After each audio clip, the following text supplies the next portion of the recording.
Shabbat Shalom.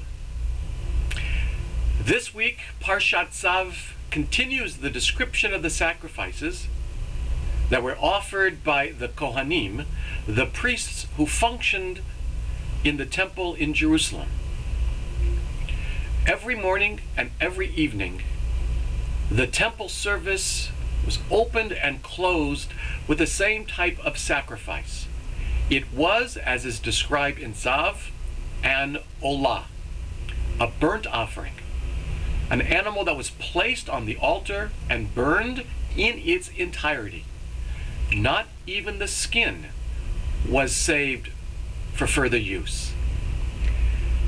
In the morning, the first sacrifice on the altar, the sacrifice that opened up the sacrificial service, was called the Korban Tamid Shel Shacharit, the perpetual sacrifice of the dawn.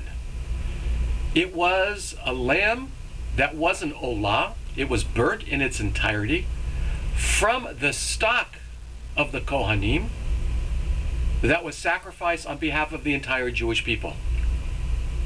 And then the service was concluded at the end of the day with the Korban Tamid Shel Ben Ha'arbaim, the perpetual sacrifice of the dusk.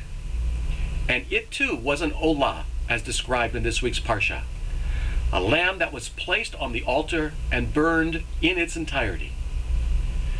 And in between these two brackets of perpetual sacrifices, which were public, individuals brought their private sacrifices in any one of the other categories that Vayikra enumerates. But the difference between the Korban Tamid Shel Shacharit and the Korban Tamid Shel Ben Ha'arbaim is, as the beginning of Tzav says, that the Kohanim who worked through the night had the task of making sure that the fire on the altar never went out. And of course, the symbolism for a perpetual fire is obvious as it is powerful. But the description in this week's Parsha, in the command for keeping that fire going, the Torah says, Ve'esh hamizbeach tukad bo. The fire of the altar shall be burning bo. Bo can be translated as on it. And probably in its context, that's what the Torah means. And the it, of course, is the altar itself. The fire of the altar shall burn on it. But bo can also mean within him, one of the delicious ambiguities that Hebrew provides.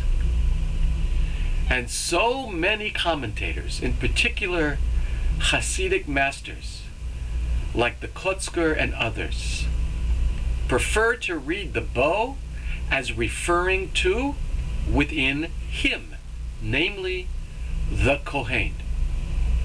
And in those two little letters, the Bet and the Vav, we find an enormously powerful metaphor for spirituality.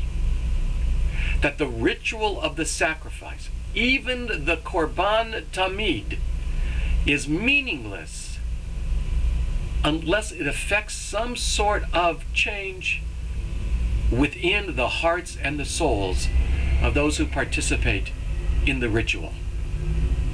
And spirituality is defined here as an internal fire, as hitlahavut, as this burning and yearning desire for intimacy and connection with God. Spirituality is expressed externally, but the engine that drives spirituality is deep within the soul of each and every one of us. So that even in the absence of the temple and of the altar and of the Korban Tamid, we each, like the Kohen, has the responsibility and the capability of maintaining that internal fire. As we begin this Shabbat, may we feel the spark of divinity within each of us, And as we go through this Shabbat, may that spark ignite into a raging fire of passion. And in that way, we have this continuity between what happened as described in Sefer Vayikra and what happens in your soul. Shabbat Shalom. May you have a Zis and Shabbos.